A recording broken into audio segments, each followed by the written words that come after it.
Hey everyone, welcome to the Oasis podcast. I'm your host, Miss AJ. Thanks for tuning in. An oasis is something that provides refuge, relief, or pleasant contrast, and that is exactly what you can find tuning into the Oasis podcast. This will be a space where I and special guests will be cultivating intentional and honest conversations about life's journey. So what are you waiting for? Subscribe now. Also follow us on Instagram at the Oasis Podcast. That's TheOasis Podcast. Hey everyone, thank you for joining us again on another episode of the Oasis Podcast. I hope you're ready to have some intentional conversation. I hope you all are good, enjoying this hot summer day, finally, right? So today I wanted to talk to you all about spirituality, and it's something that's a huge part of my life, along with taking care of mental health. I think spirituality is something that really carries me and gets me through. And I know in recent episodes I talked about shifting and like being in this space where, I don't know, for me at least, not being my full self. It's like in this in-between space of I'm not the person I used to be, but I don't know who I'm becoming just yet. And like, it's a strange space to be in because you really don't know what your normal is. And this week I went to a women of color support group at my job, and it really hit home for me, because of one of the space that I'm in and just feeling off spiritually, and feeling a little bit stagnant. Even though I'm doing a lot and I have a lot going on, there's this part of me that feels stagnant. And I went to this support group, and the topic and theme was fear versus faith, and that was like, that just hit home, and in so many different ways. And I wanted to share some of that with you all. For the subgroup, they defined fear as being an unpleasant emotion caused by the belief that someone or something is dangerous, likely to cause pain or a threat. And they broke it up into an acronym, and it's false evidence appearing real. And for faith, it was defined as complete trust or confidence in someone or something, a strong belief in God or in the doctrines of a religion based on spiritual apprehension rather than proof. And the acronym was fearlessly allowing it to happen. And that really, like, literally walking into the room, seeing this on poster board paper, I sat there and I was like, wow. Like, and people in the room noticed. It was like, are you okay? Like, is everything all right? And I was like, yo, this is a message. And I think sitting there in that moment, it made sense to me why I was feeling the sense of kind of the sense of stagnation I was feeling, because a lot of things, there's some things that I haven't been doing because I'm afraid to do. And literally, fear doesn't usually stop me from things, at least not anymore. So 95% of things that I do, I'm still afraid, but I'll push through it and I'll still do it in that fear. But there's like 5% of things that I refuse to touch because of fear. And I think it's that 5% that's been kind of holding me back, and that's why I've been feeling the stagnation. That's a part of it. And just also the fear, it ties into, and just the fear, sometimes it's even the fear of thinking about certain things or the possibility of certain things. And in this support group, we sat here and we talked about that. Like, we did an exercise where we had a partner and we had to tell our partner something negative or a phrase or something that we tend to say to ourselves, and a fear that holds us back. And that really forced me to be super, super open and honest with myself, even though I was talking to someone else. And I needed that. Like, I really needed to be that honest with myself, because I feel like I've been not necessarily running from myself, but I have been giving myself the space to meditate and focus on the things that are really bothering me. And I was literally forced to do it. Of course, no one, there's no gun in my head, but it really put me in a place where I couldn't do it, but I felt safe to do it. And I just thought that was so impactful and amazing for me, and I just felt like I needed to share it with the listeners, for those of us who might be feeling stagnant, for those of us who are and tend to be more spiritual people, and you're in a space where you just don't feel connected, because that's exactly where I am. It's just, you have some fears holding you back, right? There's some things holding you back, whether you're conscious or of them or not. They're there, and really taking that time to process that. And I was able to do it. And I also realized, recently, my anxieties have been a little bit up. But it's about a particular thing, though. So recently in my neighborhood, and people that I know, and not necessarily like super close to me, but I know have been like losing people. And when I say losing, they've had deaths in their families. And hearing about these things started to make me feel anxious about death. And the weird thing about it for me is that a little bit prior to my grandma passing, not even a little bit prior, like a few years prior, I would say for the past 4 or 5 years or so, death wasn't a big thing to me. When I say big thing, meaning prior to that, I was like afraid of death. And then I got to this space where I understood it, and therefore it didn't scare me anymore. And then even when my grandma passed, there was no fear of death.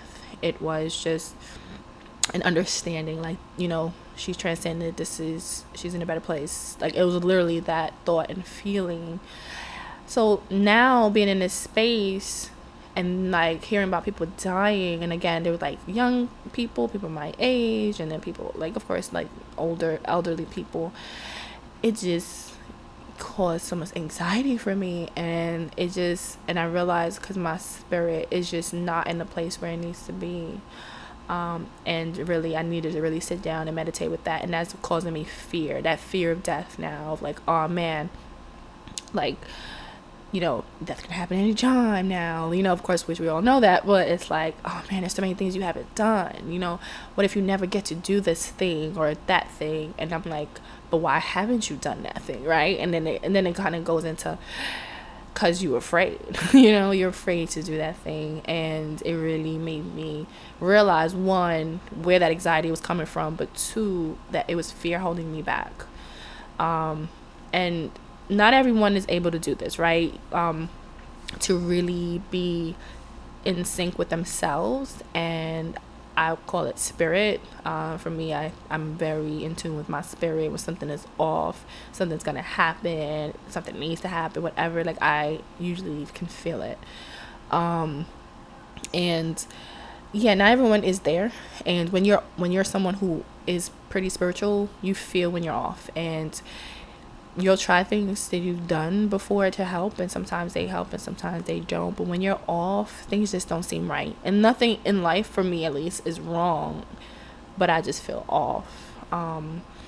And I realized, it really centered around losing someone, losing something, and not being able to accomplish something before my time on earth is done. And that's something that really sparked so much. So one support group really sparked so much thought for me, and making me want to really talk to you all about this.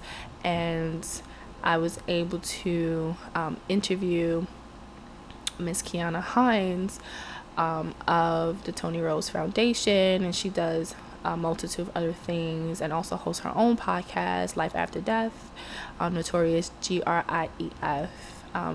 And I want to go ahead and share that interview with you all.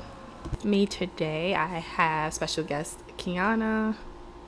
Hello. And so, Keanna, please introduce yourself to the listeners. Hi, everybody. My name is Keanna Hinds. I am a registered nurse and the founder of the Toni Rose Foundation. It's a not-for-profit organization. And also Kendiskorner.com, which is a blog site.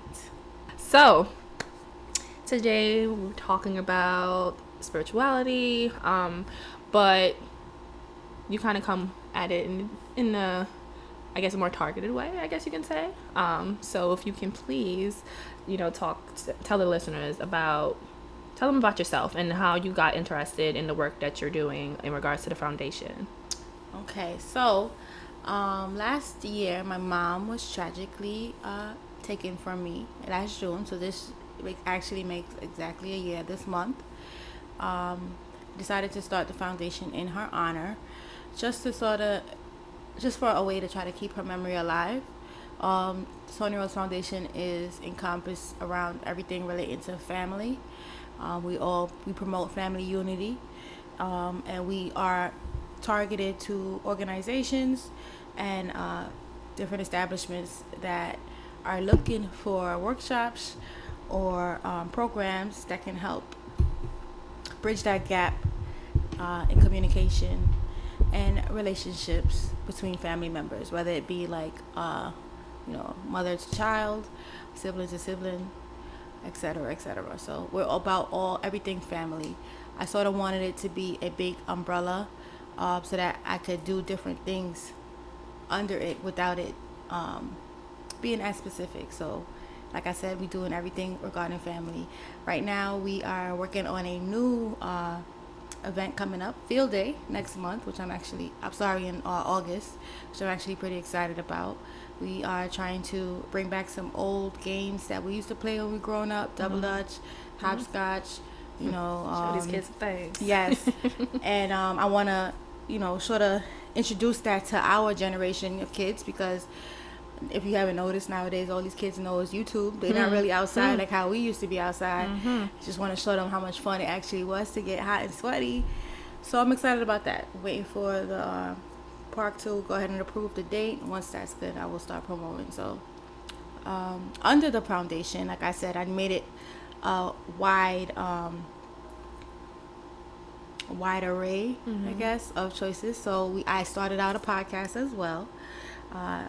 We did one episode. Tomorrow I'm actually recording my second episode, and it's tailored around grief. It's called Life After Death, the Notorious GRIEF podcast. And like I said, it's tailored around grief. So when my mom died, I think it sort of triggered something in me. It's like I lost her, but then gained purpose in a sense. And yeah, this is where I am right now. Super busy, but it feels good to have some things on my plate to work on. The podcast right now is my baby, and we are nurturing it. So I'm happy to be a guest on this show. Happy to talk about some of my work and what I plan to do to bring to wonderful people in New York. And I'm happy to be here, AJ. Wonderful. Thank you for that. You sound like a very busy woman. Yes. And I have a whole 4-year-old daughter. A whole 4-year-old. So you have Kendiskorner, you have Toni Rose Foundation, and you just started a podcast, Life After Death, the Notorious GRIEF. Yes. And so you said that, and I'm sorry to hear about you losing your mom. I lost my grandma last year.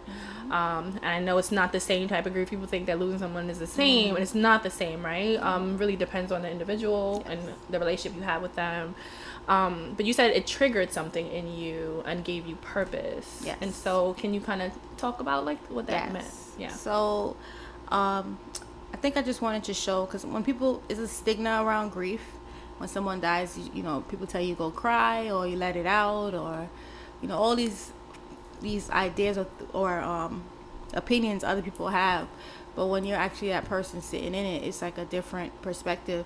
What if you don't want to cry? What if you want to fight? I think it's okay to have those feelings, but I did realize that there isn't a platform for us, people of color, especially in my age group, to actually talk about it. I know so many people that have experienced death. Like you said, you lost your grandmother last year. I think if we put 10 people in a room, 8 of them would have experienced some type of death in their life. Why don't we speak on it? Because it's like what do we do when we lose someone? You know, we just go back to our regular life. Usually hold it in and just keep going. Yeah. So I just felt like it was really important to have an outlet, because it just seemed like I was just I mean, I lost my dad too, but it seemed like after mommy, everybody I met had lost someone and was like, you know, talking to me and just able to vent to me in this way, because they felt a safe haven, I guess, and like she understands because she just lost her mom in a sense. So why not open up the subject? I'm really excited about the podcast. I'm getting some great feedback because, like I said, there is a lot of people out here who are dealing with this. The first episode, we opened up and spoke about Nipsey Hussle's passing, which I felt was a great opening segment, because that was someone that everyone, well, I didn't know him personally until he died. I knew him, of course, as Lauren London's boyfriend, but I didn't know his music or anything like that. So I just thought it was a great way to show, like, people that did know him, people that didn't know him, somehow people were affected by his death. Why? Let's talk about it, you know? Right. So, yeah, I mean, same thing. I didn't know Nipsey, but just to see how people really impacted, there was so many people impacted by his death. It made you, for me, it was interesting to see, I guess, how when celebrities pass away, right, die, transcend, you know, whatever term people like to use, it's a lot of, that's when you hear conversation about death, I think. But when it's on a personal level, it's quiet. Depending on, I guess, the family you come from and maybe the cultural backgrounds, you don't really hear much, right? It's like at first, like when the person passes away, oh, I'm so sorry. Then that's it. And then I don't know what you do with sorry, to be honest. I don't even like understand. Like it, I guess it's a pleasantry. It's something you say. But then after that, yeah, it's like okay, and then life is supposed to go on. I think, yeah. And for the person who may be experiencing this loss, right? And I say loss, but I also don't feel like all deaths are losses, if that makes sense, not. Right? We say that, but I know for me, losing my grandma, she was sick, right? You know, she had a tough time towards the end. And for me, though she wasn't here anymore, it wasn't necessarily like something that was painful, because I honestly felt relieved in a sense, and I was happy that she was no longer in pain, right? I missed her presence, of course, right? I missed who she was, but the thought of her didn't make me sad, it made me happy. And so it was, for me, I didn't see it as a loss. And I don't know if that's the same experience, because I know it was a different circumstances. Well, a lot of people speak on that. It's usually that it's perfect peace is what I like to frame it as. Nipsey Hussle's mom actually spoke of this too. It's this weird thing that comes over you, and it's just like, I'm supposed to be crying, but I think I'm sort of happy for sis. She about to see Jesus, you know, like I can't be mad at that. I think it has a lot to do with having faith too, and knowing that, you know, that loved one that passed away lived a life worth living, and they are now happy and really resting. You know, that rest in peace is that acronym is so important. It's really resting in peace, and it's something you really got to think about and take in, especially when you lose someone, because if you wrap yourself around how that person died, oh my God, the person's never coming back, oh my God, life is gonna drive you crazy. That person is resting in peace, and maybe you should try to do the same thing. You know what I mean? Try to encompass that peace in your life, because that person would not want you being so frantic. They want you at peace too. So absolutely, it's very, very true. There's so many things now they don't have to worry about anymore, I guess you can say. But that peace part, I do think, comes from a connection, the connection you probably had with that individual, right? And that also, I feel, ties to your own spirituality. So whatever it is you believe in, right? You know, people believe in God, people believe in other things, people honor ancestors, etc. So I believe for Nipsey's family, and I'm not sure what they practice, but from what how his mom was talking, it seems like they seem to practice, like, you know, pretty much an indigenous African religion, right? And so when someone transcends, because I heard her use that language, it's not something of sadness, right? Because you don't lose the connection with that person's soul, and that person doesn't leave you. Their body is gone, but they're still here. And I think for me at the time of losing my grandma, I was really like, I was in this space of like really becoming more connected spiritually and things of that nature. And so I think for me, while my family was like, for me spiritually, I was connected to my grandma in such a strong way. And like, I knew that she was going to pass literally like 2 years prior to her passing, because I literally dreamt it, right? Super weird, but it is what it is. And so I spent a lot of time with her. And so we really bonded before she passed. And when everyone was frantic and losing their minds, I was really like, and like, why are you not crying? First of all, she's not dead yet, right? In my mind, when she was sick, and I knew she was gonna pass though. Like, I knew she was gonna pass, but I'm like, she's not dead. So I'm just we're gonna rock out like it's normal right now. And so when she passed, did it hurt? Absolutely. Like, her not being there, did I cry? For sure. But there wasn't that feeling of like gut wrenching, something was ripped apart from you. It was like, oh okay, you know, she's good now. And she's not gone, because like, again, some might sound strange for people, and I know some people were saying some comments about Nipsey's mom at the BET Awards. What she said made sense if you have spirituality, if you connect to your ancestors, if you understand that.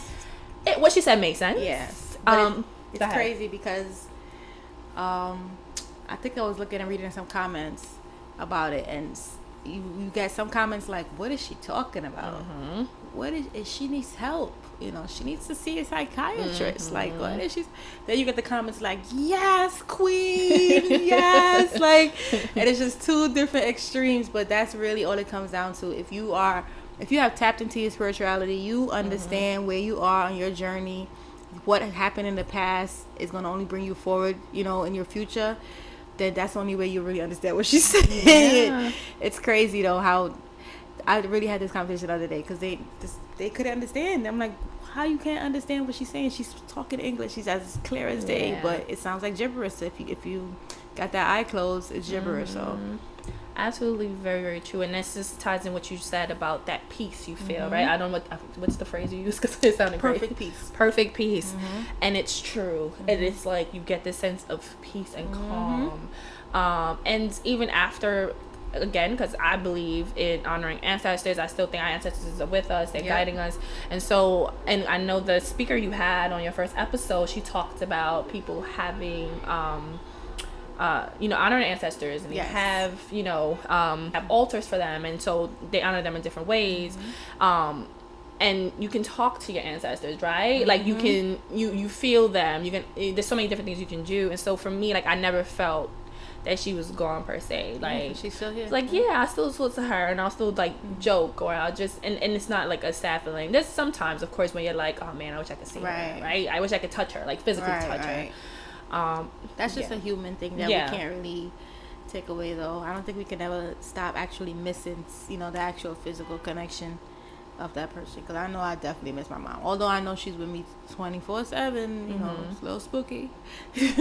But I definitely still miss her presence, like her actual physical presence. So I don't know, so it's a rough road, this grief thing, but I think if you learn how to work with it, maneuver it, try to switch those negatives into positive feelings, try to redirect that energy, it's really all worth it. Like, it really is. It's really about just trying to live a purposeful life, and thinking about, okay, I lost a loved one. What would they want me to do? How would they want me to push forward? Whether it be their memory, you know what I mean, or me just doing things for myself. How should I better myself? Because this person just lost their life. They are not coming back. I need to keep living because, and this is a shameless plug, there is life after death. Okay, there really is. You're absolutely right. There really, really is. And I think you see life through a different lens when you do lose someone that's really, really close to you. Yes. And there's some people, though, they lose a lot of people, that they become desensitized to it too, right? And that's the part of grief that I think not so much is talked about, but is what I think some people's brains go to when they think of death and dying, right? Yes. So why do you think that honoring grief is so important? Well, it goes hand in hand with honoring your ancestors too.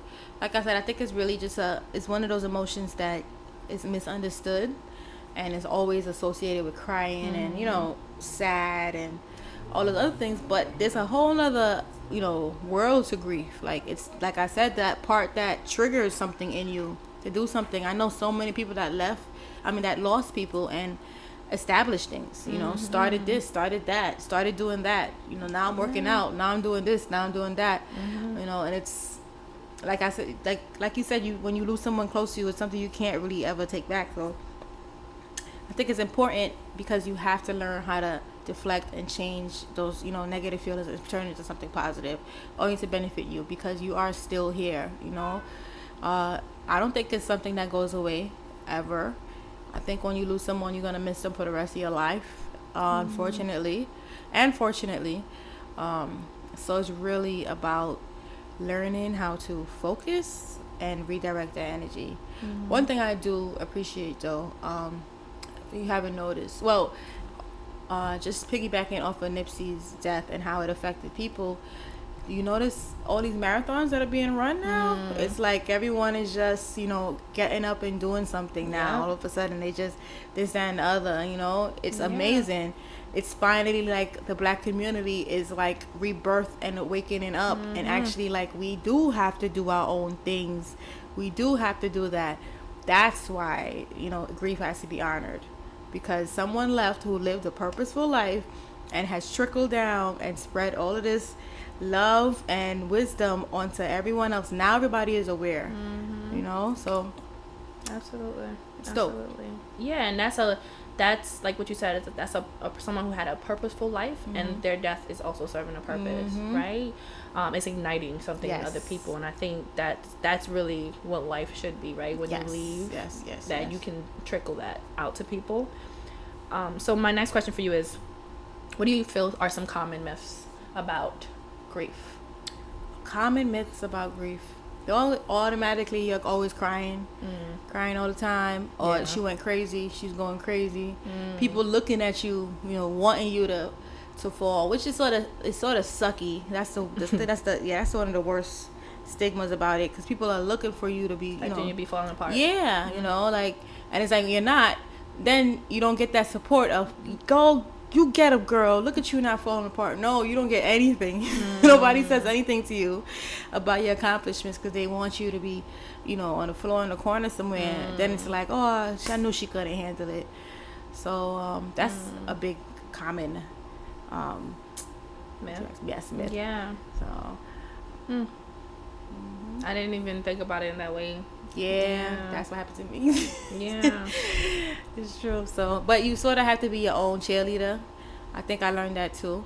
Another common myth is you just assume people are going to be coming to your, you know, to your help, and you're going to be there for you, and, you know, or people are going to step up and be what what that person that left was for you.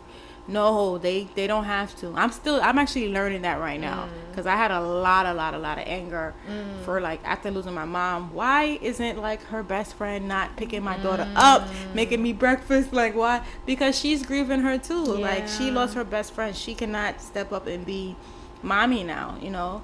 Still working on that, because it's like I said, it's an everyday thing. So that's a big misconception, thinking that people are going to just step up and be what you lost, you know, just because you lost someone. No, people go back to their work. That's why you have to try to figure out how you are going to live now, you know, because people are going back to work. You have to go back to work too. But now, how are you going to work without, you know, that loving person? So. Yeah. That's very, very true. You expect people to give you that feeling that person gave you. Yeah.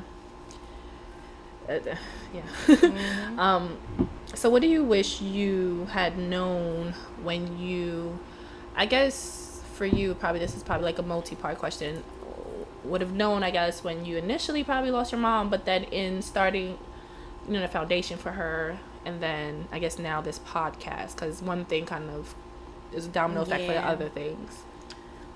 What I wish I had known, as far as, like, starting the foundation post her death, or I think touching on her, like her passing as well, right? Like, what do you wish you known, I guess, for that, like, and then kind of about the foundation and starting the podcast. Well, I mean, my mom's death she was murdered, unfortunately, so it's still unsolved.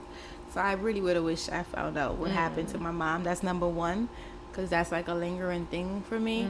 The foundation was, started up to try to keep me positively moving, in that hindsight, but still in the back of my mind, knowing that this is an ongoing case, so it's like two jobs in one, in a sense. I mean, that's honestly the only big thing that I wish I knew regarding her death. There's nothing else more, unfortunately. If I had lost her in another way, and then I could have probably said, I wish you changed our diet up if she was diabetic or something. But when someone's taken from you, you just want answers to why. Yeah. Right. And in regards to starting out the foundation, because I know it wasn't easy, right? No. So, when it's a business at the end of the day, so it's all do's and don'ts. So when I started up, we raised money from the auction. We had a silent auction in January at Jolie's Studio on North Street in Brooklyn. It was great, amazing. Raised enough money to start it up as a non-for-profit. The only thing I wish I didn't do was I paid like for website space that I didn't start up yet. Did email addresses, like a whole bunch of money that I spent on stuff that probably didn't have to be worked on right then and there. Because I should have worked on content first. So that's like one misconception, but it's all trial and error. It's just all new to me. I have a really good team, still building. If anyone is interested, contact me at Keanna Hinds at the ToniRoseFoundation.org. Shameless plug.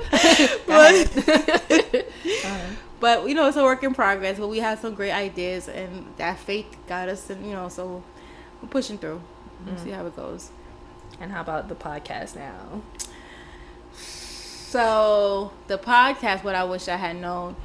So like I said, June this month was a year for my mom's passing, and I wanted to release her episode on the actual anniversary, which was on the 14th. I did, but I sort of, with this whole grief thing, you sort of forget you're grieving, especially when you're being busy. So the grief holds me back a lot. A lot of tasks and things, like as much as I may write out an agenda, I will have my days of crying, my days of not doing anything. And it's, missing my mom. I didn't factor that in, unfortunately. So for the podcast, that first week, well, first of all, it was her year anniversary. And I don't think I realized, because I'm so busy, I'm not even taking into grasp that this is a year, You just put on something on the to-do. Yes, like I'm just trying to do, and then I'm like, oh my God, it's 365 days since, Wow. So, I wish I would have probably slowed down a bit, because the podcast is not up on all streams yet still. Certain kinks, I needed to work on. I am ecstatic that I hit my goal of actually releasing on the date. Like, that was a personal goal of mine, so I felt like I needed to do it, and I'm happy I did it. And it's out there, at least it's live, but that's the only thing. I'm mostly just trying to take my time and prepping myself. So yes, but so far so good. It's all trial and error. Tomorrow's second episode, so we'll see how it goes. Sending you good vibes. The episode's gonna go wonderfully and Thank seamlessly, because I know the struggles of a podcast. Yes. And so lastly, how can listeners support the foundation, support your podcast, whatever? Like, how can people support you? Well, for right now, subscribe to Life After Death on SoundCloud. Like and share. We do not have a website up yet, but I'm working on it. But I do have an Instagram, Toni Rose Foundation, where you can keep up to date all of our upcoming events. Field Day event is going to be coming up in August, so if you check us out on social media, you will be able to figure out how to get tickets. If you want to volunteer, I'm going to send out some volunteer forms as well to see if anyone's interested. Contact will be coming. It's coming. So I look forward to it, and I'll definitely be sharing out to the listeners. Yes. So Great. Thank you for joining us today. Thank you so much for having me. This is great. Thank you. For this episode, what's new, what's happening, and intentions for this upcoming week. I'm looking forward to, it's not 100% truthful. I'm not looking forward to, but I'm going to be intentional in planning for my birthday. Hunkering down plans and what I want to do.